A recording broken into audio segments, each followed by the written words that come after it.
Sveiki! Mani sauc Karina Šķirmante, un es esmu Ventspils augstskolas lektore un arī pētniece. Es šodien jūs uzrunāju par mūsu projektu Emori, kurā es un arī students Jānis Vīksne piedalījās un ieguva Red Dot balvu. Šī balva ir par izstrādāto lietotni gan saturiski, gan dizainiski. Mēs ar studentu Jāni Vīksni piedalījāmies tieši lietotnes izstrādē un testēšanā. Lietotne ir Emori, un doma lietotnē ir palīdzēt cilvēkiem pārvaldīt savas emocijas.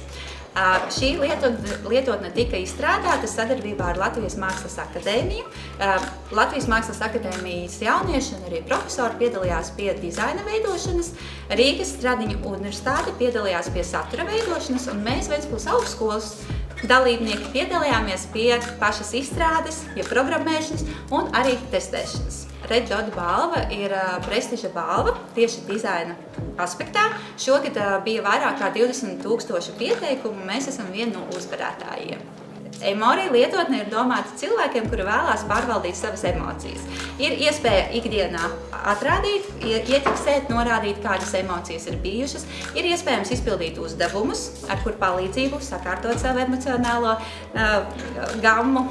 Un šādā veidā ar dažādiem refleksijas jautājumiem jūs varat tiešām pārvaldīt savas emocijas. Man personīgi šāda balva ir pirmoreiz iegūta, un viennozīmīgi mēs esam ieguvēji tādā ziņā, ka mēs izstrādājām šo lietotni kopdarbībā. Ne tikai mēs Ventspils augstskolas darbinieki un studenti, bet arī ar citām universitātēm sastrādājoties.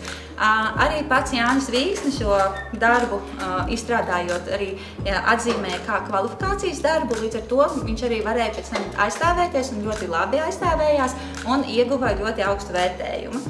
Šajā gadījumā sadarbojoties viens ar otru, šīs labās puses liekot klāt, vienam no dizaina puses Latvijas Mākslas akadēmijai, Rīgas Stradiņu universitātei no saturiskās puses, un mēs kā izstrādātāji, programmatūras izstrādātāji, tiešām, manuprāt, esam izdarījuši lielu darbiņu, un mums liels prieks par šīs Red Dot balvas iegūšanu.